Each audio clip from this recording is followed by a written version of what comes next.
na nekwana ihe na-eme na Nteje akpụmisi ndị Nteje nekwana keki sizọs ma kombo ihe niile eji akpụ isi ma klipa ma onye a na-akpụ isi iji mejupụta nkọwa anyị na igosili ife onyonyo ife mere na Nteje abụọ na etu ha si akpụ isi nke ba na-akpọ ọkụzụ na-akpụ ya ite ọgbọ bụ ndị ọzọ na onwe ndị na-akpụ ya ite ọgbọ ndị ọzọ na-akpụ ya ịgụ ọgbọ mana nke ha bụ ikpu isi anyị abatago na Achala-Agụ Nteje nke anyị emesigo na Nteje bata n'ime Achala-Agụ Nteje on 16th of September 2025.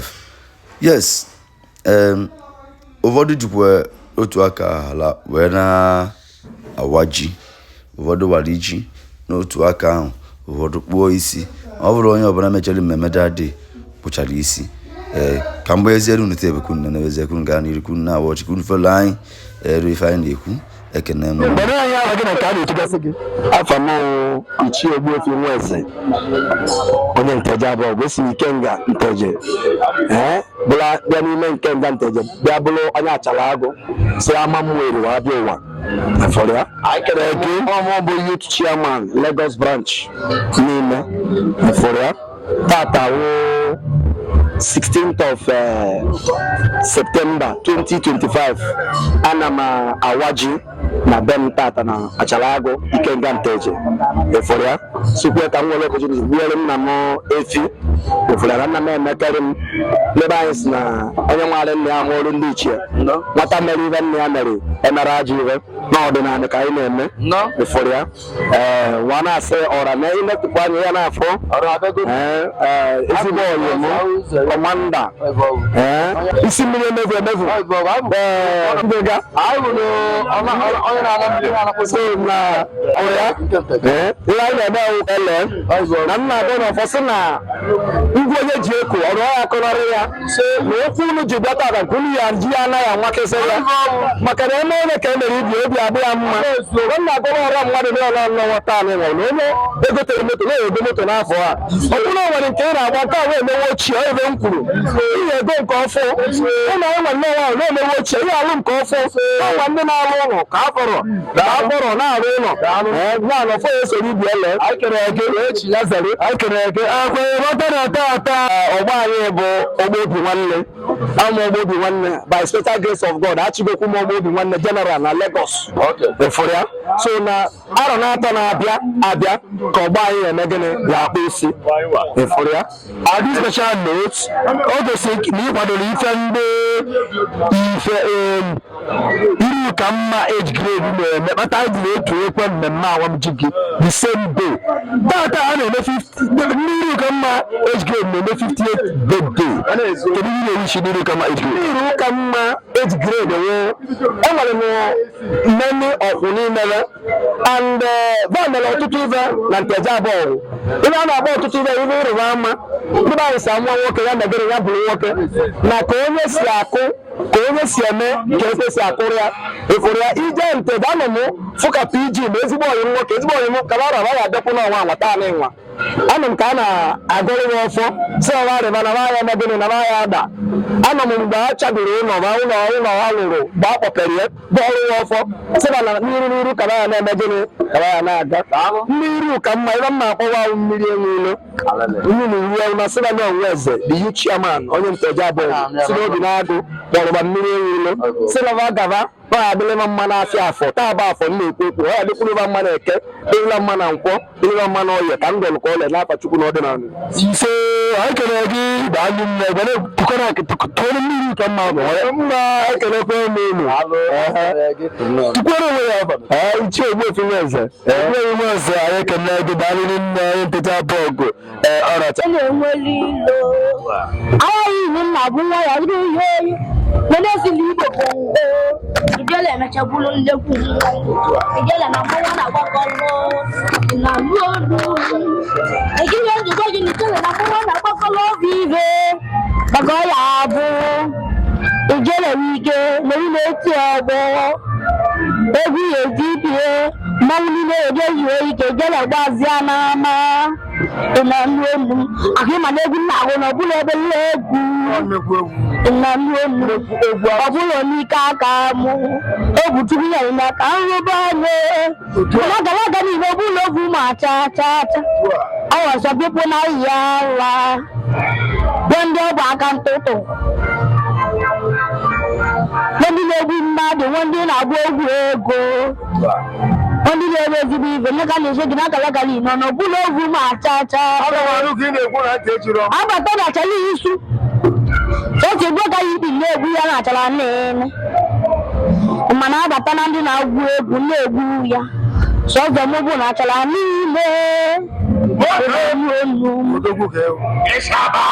anyị na-egwu oge n'ime ugwu mmọnwụ kelee ya ụmụ ụwa ka ụwa dị mgbe agwara agba na elu nkịta si n'ụwa nọgide emeli ala si n'ụwa jọgwa egwu ego kelee ya ụmụ ụwa ka ụwa dịka mgbe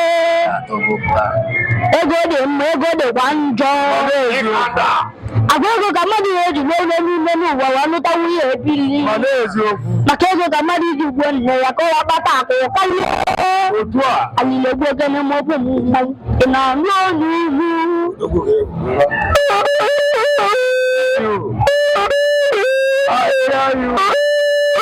I hear you.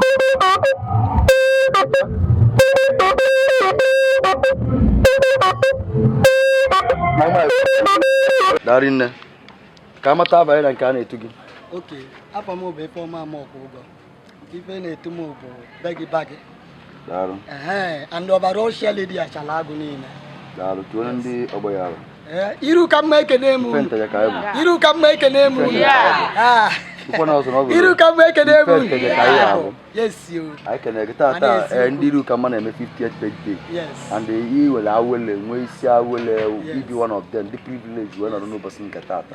Na-eto ọgbọ kedu ka obi dị gị ka mee. Obi som sa anwụle. Hey. Tata bụ the happiest day in my life. Darling, kedu ihe ji like ibi bụrụ na etomo ọgbọ ndị iru ka mma ejiri kedu ihe kpatalị ndị gboo ji wee debe anya bụ ito ọgbọ ihe m bụrụ na etomo ọgbọ ndị iru ka mma ịbụ ndị iru ka mma na-eto tata ma ndị megolu on Saturday on Sunday bụ na anyị nwa bụ the light anyị nwa bụ light na Nteje the first ọgbọ na Nteje maka anyị lụ many things ijegodu na health center ebe ụlọ ọgwụ anyị lụrụ ifu nke ndị anata ọgụ ọdọkasịga adọka mana anyị nwalụsị gbapue mmiri debelive bed debelive everything ilue na ama achala agụ anyị ma advertise deliver door ilue na ibite na ama na Nteje niile onye ọbụla lụsịrị nkebe and anyị nwa bụ the great peoples na Nteje iru ka mma na-amarọba aka that day o nwere ebe niile a na-egwuru egwu na Nteje o nwere ebe niile egwu na-agụrụ na Nteje life band everything ịghọtago si anyị nwa bụ iru ka mma bụ the light of Nteje ekene m dara ekele gị nne emesịa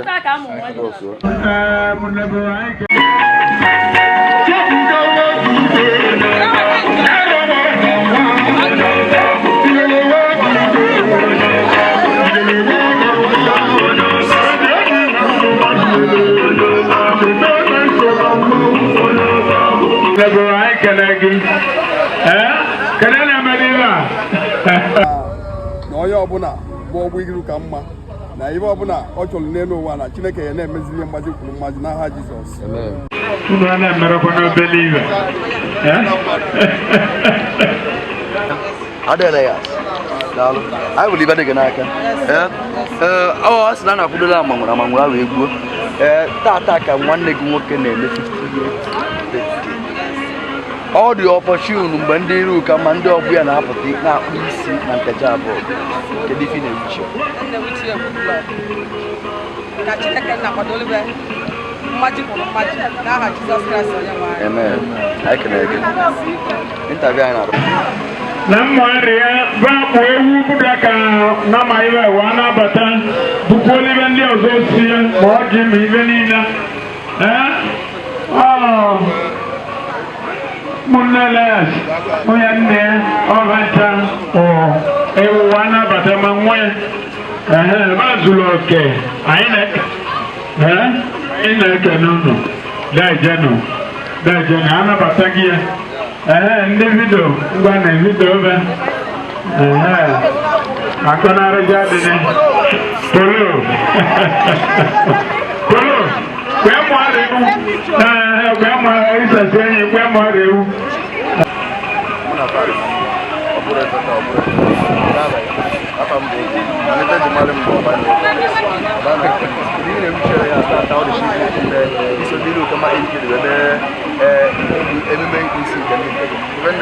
More life. Long delay. Other reason for money to get an already stage. Mate, yende, Namos and I on the water. So, what do you know? But now I wrote the Amma. So, leave your name, you never. Never an over believer. Go to put an over of money. One day which you lead a long life of prosperity. Which you believe in a future. I am not yet. I even know which lawyer. One I can tell you when I can tell you so leave a man. No, consider it. He wouldn't. And let him be famous.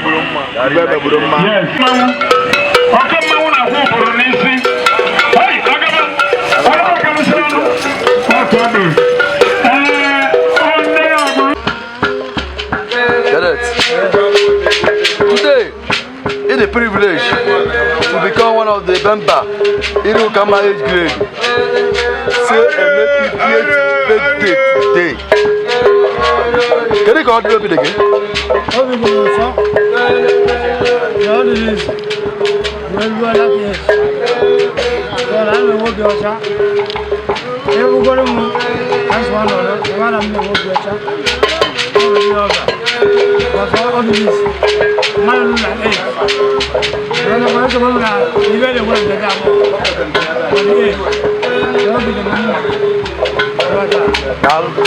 I can agree. But I have an ethic. I don't master. Don't know by Yavan. When you come my age, you felt like a guy. I know you can move.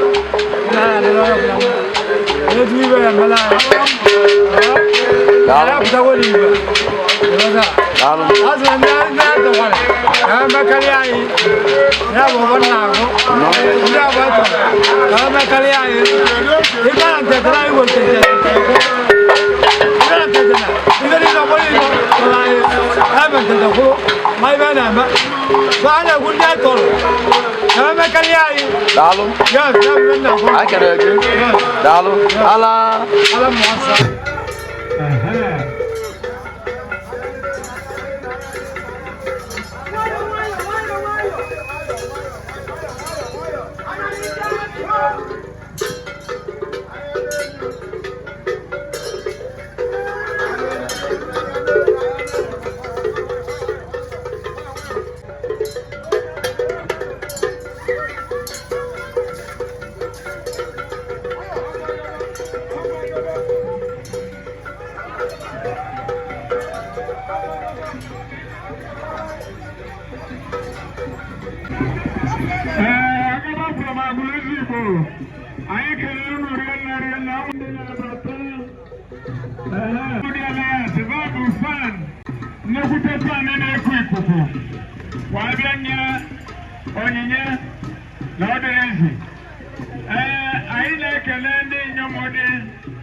Kenneth.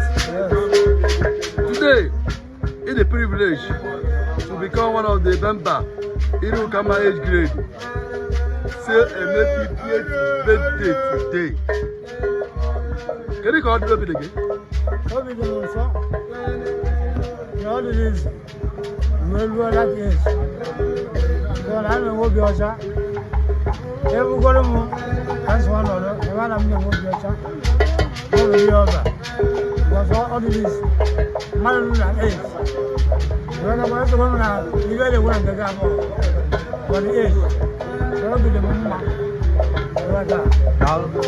I can agree. But I have an age. No, while I'm was. I don't know, sir. So I don't know about Yavan. So you come my age. In fact, I can't. I know I can move.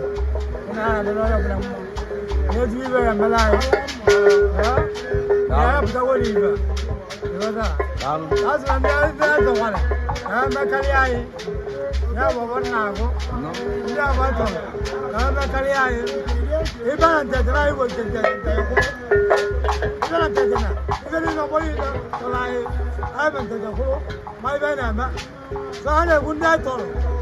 I'm a career. Yes, I can agree. Yes.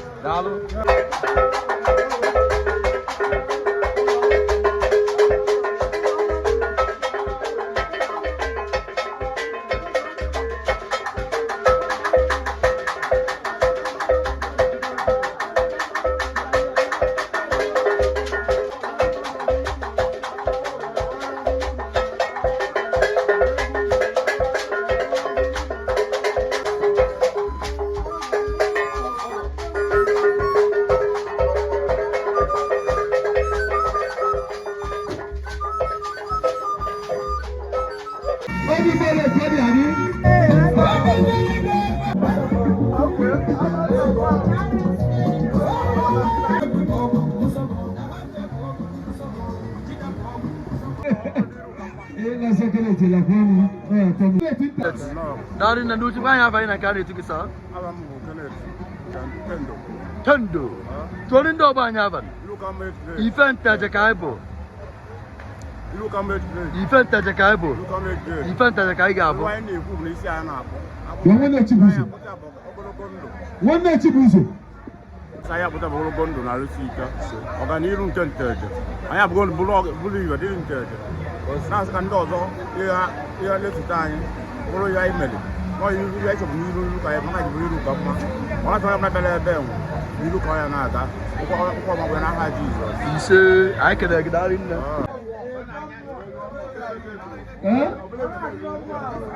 Onedeka. London, Onedeka.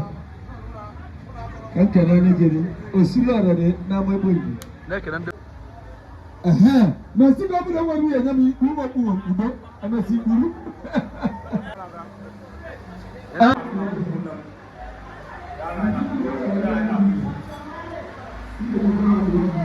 Haka da haka. Darin nan. Oyo cici. Haka da haka. Darin nan. Ai bo ke ona atala ku ta ke no. Oye iru ka mma. Iru ka mma ka na imu nu. Da din na to ni ba ba. To ni do mo ya ba. Iru ka mma ekere mu. Event ta kai. Iru ka mma ekere mu. Event ta kai bo. Iru ka mma ekere mu. Event ta kai ga bo. Ai kana ke da din na. Idi wori sawala no bosingata. Beburu onye tosu. Wa no lo. Ndị iru ka mma wee kpụọ isi a na-akpụ na 2025 ikekwe mgbe anyị gara Nteje nke ime nwanne ọnya anyị abịara na be gị oke taa ka obi gide gị ka obi dị gị n'ụbọchị ka taata obi m kpọrịna efu m akwụkwọ isi ya bụ efu m akwụkwọ na agụ ebe na ọbịa nna m dị ebe anya n'ebe a bụ nwanne m ka ọ bụ mana o jupụtara anyị na-abụrụ ofu ọgbọ abụ m Chukwuda Agụ ọzọ ya chedi na mma nwa onye nwe ekele obi agụ ewe na-ekwu na anọ mbe nwanne m obu ka bụ ọdago ebe anyị na obi ka ịbara ime obi m dị m ọcha enwere nwanne m na-ezu n'ụlọ ya na ebe a na-eme na ọ dịrị izi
Mana kan itu bisa? Tendo. Boleh ndo banyak apa? Event aja kaibo. Event aja kaibo. Event aja kaibo. Mana cibusu? Mana cibusu? Ila ini itu loh. Ini baru ibu ni. Saya nak ubah, saya juga di Indonesia. Nah sekarang dozo, dia letu tanya, mulu ya email, mau ya ikut dulu kayak mana dulu kamu, orang tuh yang nak bela bela, dulu kau yang ada, kalau nak haji. Bisa, ayah kena kedarin dah, dia kena siapa mana itu, ayah.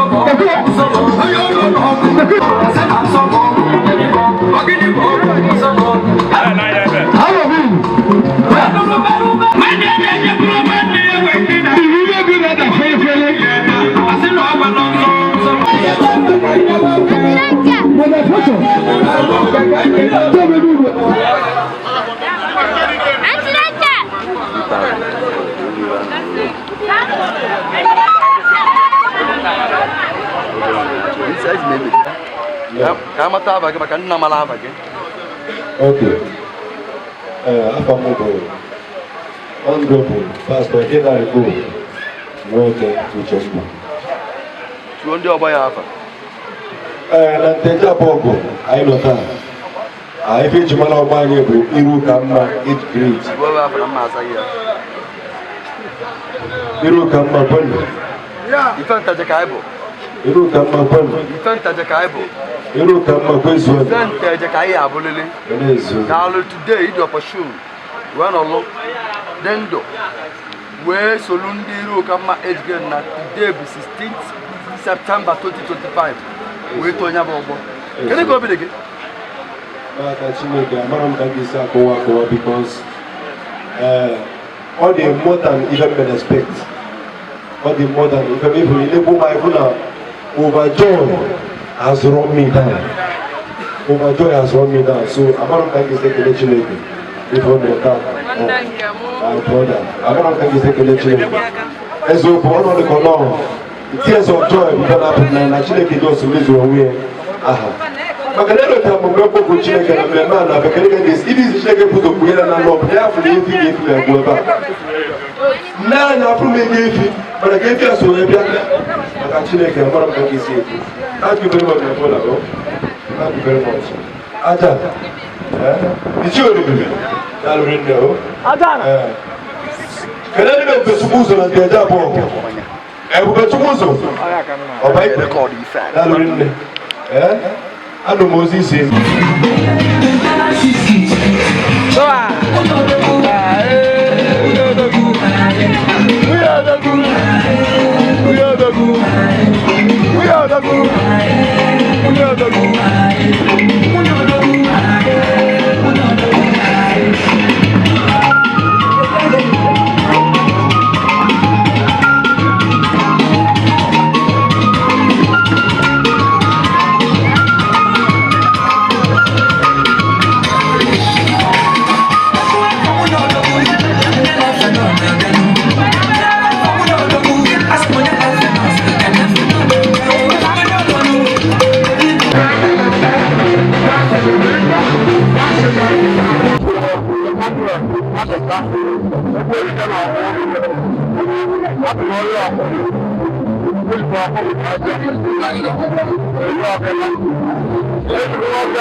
No, never more much and I won't do Nteje Oyi. I can again. My father at our way. I will to know by Avan. I've born much and I won't. My father way. Oh, then it to my father will do about Giava. Even Nteje. You don't come make an mono. Even Nteje. You don't make an mono. Even Nteje. You don't come make an mono. Even Nteje. I have invented a muzo. ịdị opportuned wee solu ndị iru ka mma age grade wee mee akpụmisi 2025. O mere nọọbụ. Kedu iwe message kedu ka obi dị gị? Obi m polina. Nwanne asụkwa na ndị anyị tọrọ agaghị emekarị anyị maka nna na-ekpe ekpele ka nwa nke ya na ọmụ ndị anyị tọrọ na-abịakwute ya aka anyị mana for now anyị nwa kachasị ndị na-etogolo ọgbọ na Nteje abụọ na anyị nwa lụrụ n'ọgwụ lụsịa ụlọọgwụ kwụnye ekwipment ma eji agba ọgwụ ma ka a na-akpọ drip ma nọọsụ ma dọkịta nọ na ya na Nteje. So iru ka mma bụ ya bụ na Nteje tata na-ejezi ụlọọgwụ free of charge ebe ọbụla mere na treatment na Nteje na-eke igwe ebe enwe ozoro ezo. Daalụ, anyị kelere gị ka emesịa. Kedu ebe a na-eti gị? Onye ma echi na nwa ude. Emeghị echi ama nwute. Daalụ nne.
Ojondo. Daalụ. Tata anyị nwa bụ 16th of September 2025. Ịdị privileged na ndị Ifeamaka age grade itozu etozu wee nọrọ ndụ wee tọọ ọgbọ. Kedu ka obi dị gị?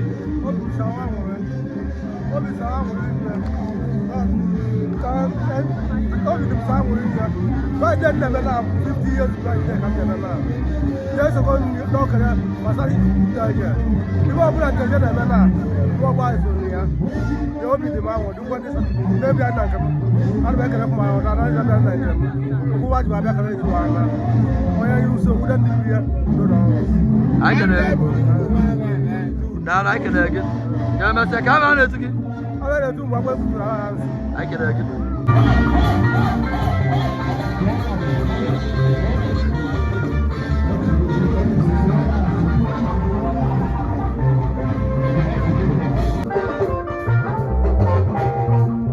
I can again.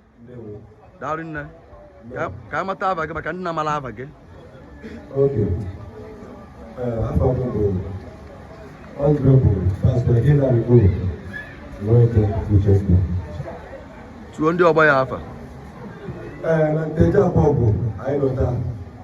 I think to my over here, Iru Kamba increase. You have an Amazaya. Iru Kamba Gwen. Ifanta Jacaibo. Iru Kamba Gwen. Ifanta Jacaibo. Iru Kamba Gwen. Ifanta Jacaya Bolili. Dalu today, the opportune. Wanolo. Dendo. Where Solundi Iru Kamba age grade na today be 16th September 2025. We to Nyabo. Can you copy again? Because all the more than even men expect. All the more than even the woman overjoy has run me down. Overjoy has run me down. So I'm not going to say connection again. I'm not going to say connection again. As we go on the corner. Tears of joy because happen actually does lose your way. Makanelo tamombe ko Chineke na mmemme na Afrika gesi ibi Chineke budo kuya na lob therefore if you get me go back. Na na from me give But again, yes, thank you very much, my brother. Oh. Thank you very much. Aja, it's your Dalwin. Can I make the Sukuso and the Jabo? And Betukuso? All right, Dalwin. I know Moses. Dalu. I can again. Darin, I will around Mother Biakudo again over Singatata. Few minutes ago, I wanted some club not on white and white. They left. Okay. They are all here to felicitate with you. Yes. What is your goodwill message to these people? Nezoku, all I can have one number, first club of Navy. And the town that put the first out in Nteje Oyi, all my body, on the Vice Chairman, Fanine. So that's the first out, hold it to a motor. And about baby, I thought I can be a Hagabia, who goes to West and Habia. I can again. Oba onu na eto no basin katata. Kedi ye patane ndi Nteje japo isi. Ibe japo le apum isi. Why? Oje emerie in a special way na Nteje. Yes, because what I can one point Nteje. And I put Nteje every 3 years. And so every 3 years Nteje just celebrate here. And then they have three age grades that are between 45 years to 50 years. Every 3 years, Obama is celebrating. Because now, yeah, you're going to miss it. Because now, we have to go into the youth. Now, have to go working. And that's for that day, you're not getting any drug. Because you have only 200 years. Organ or dear, but what will we see? How will they get working? We don't have to working. Now I can understand stages of life. Now I can again. Now the 200 over happen. Event as a caibo. Event as a caibo. Event as a caibo. I can again. Now in Kamasa, Kamata Papa Yana and Kane to go again. All the pastor is at the home waiting. Ewe. Anna, why don't we want Nteje Oyi? Okay, but what will be? Darling, Monsieur.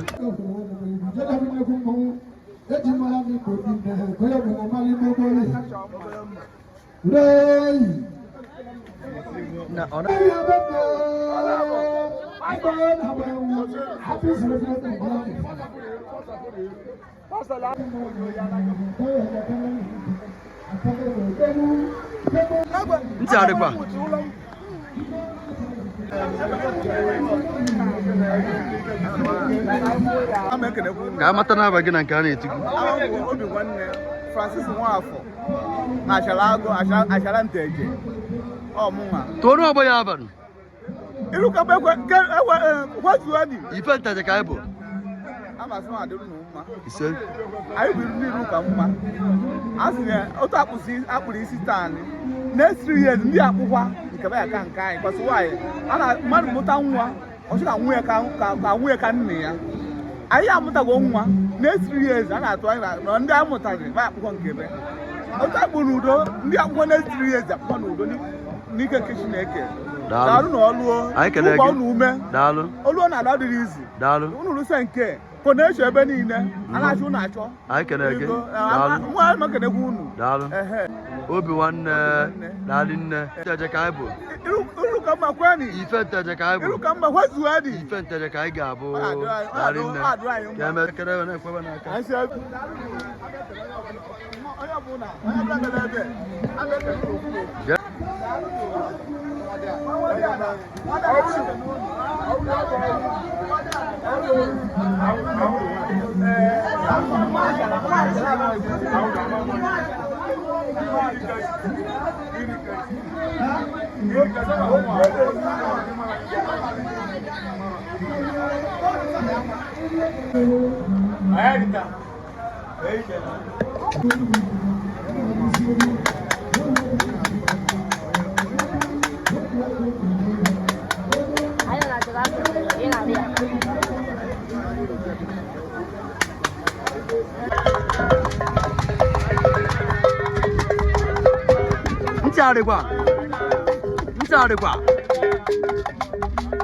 Ikolobia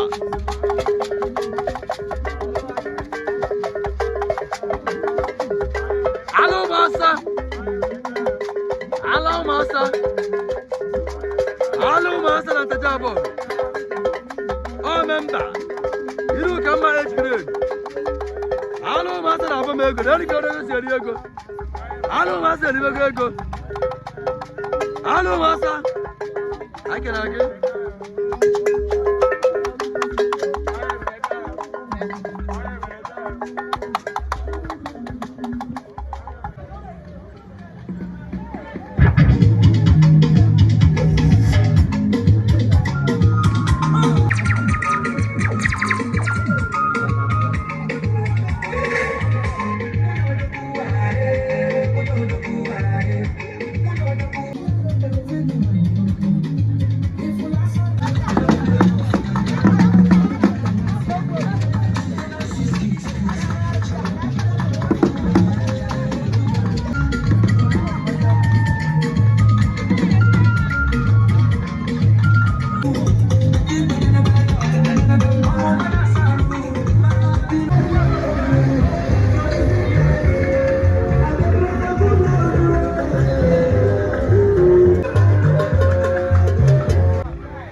Chimno wakamma kannazo wakamma wono boyaba wono ndo boyaba ibuka meke n'emunu Tere kaibu ibuka meke n'emunu Tere kaibu ibuka meke n'emunu Tere kaibu I'm you are honored, you are privileged to be one of the people.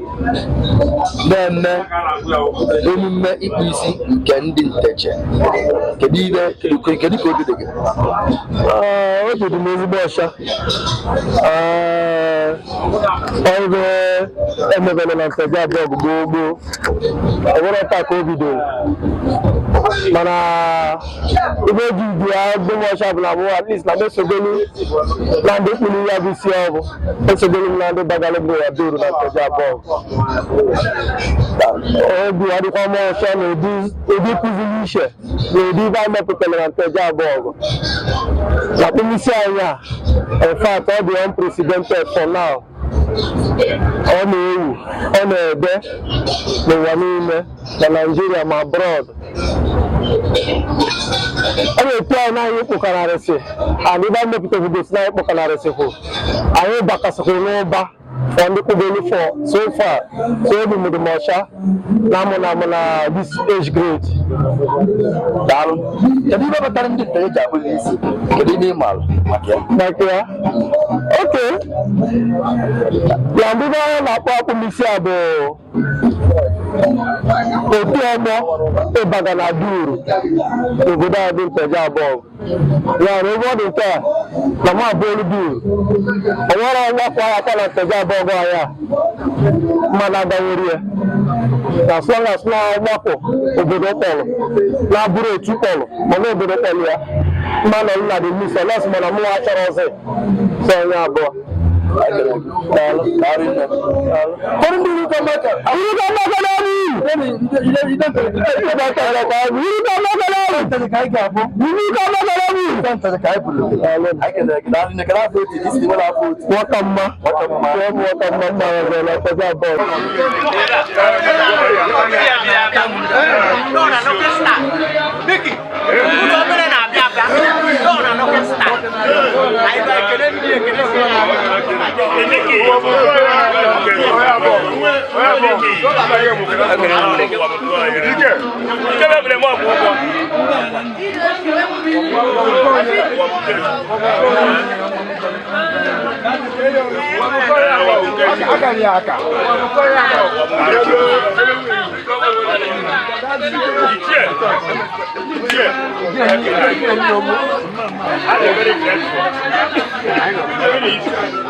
Hana timbo wabunkonya Nteje abogo sigelo wabunke chuku ali natwali ndo bayala aibo iru kama age grades Nteje abogo ipa iru kama sige ife Nteje ba ke malai al kero baba kanele plan iru kama ife Nteje iru kama kai aborele yes ta taun ne yes and iwala awele soluweto where we see no one down this moment eziokwu then kiri ko bi deke obi salole ile ma ebe a no keta ewe kwa muri nne but I manage myself ile na ebe a na bo mu nne mu ma ndi ogo mi na ya bo ndi ogo mu biri mu wa mutara mu many boys and many girls ha wa na ebe a na so ha we say do bo na Chineke memu wobere na na kene do lobo se nketa na ha ya be kwa mewere m umunne mu juru eju na ikem ndi ifu nne mu noku the body na sika ha je ni ha na emeta riri nne we are very happy see na we are emeta ari we say na we are emeta I'm very happy make them ebuku mo onye nta we are na-eme 20 years ago ma na ekwu na kpusi wa na abia ko de na da mo ruzi tare we so na ndị na-akpụsi ụbọchị nketa wela si bekene ekele ya adịrị ya ndị nketa na-esokwa anyị n'iru ka nna ya chukwu oke kere eru ka ha na chukwu abịa ama ka o nyekwara ha aka ka ha dịkwa ndụ ruo n'ụbọchị nke ụdịta akwa ka a sịkwara anyị na-enwe obi aṅụrị bikọs ụdị obi aṅụrị nweta akwụkwọ na nnukwu osisi nji bụrụ mmadụ yes daalụ nne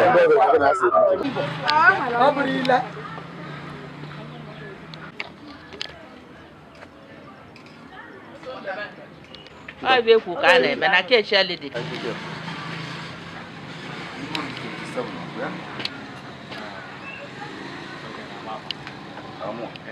I can't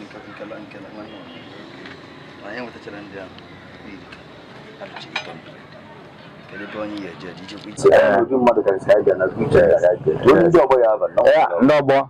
Ekene moon.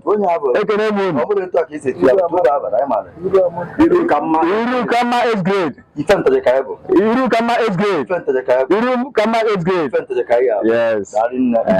Today. Iru kama is at 50 today. Obi atokam. Na nnọrọ kịta obi na-atọ m ka Polina. Na dịrị izi mmadụ nọgide n'ọrụ 50 years na dịrị izi. Ana asị ka Chineke nna mere ekene ndị niile kpuru isi a Chineke nna ya gọzicha ha n'ofu n'aha Jizọs. Amen. A na-etu m Uchenna Mmadụkasị. Ekene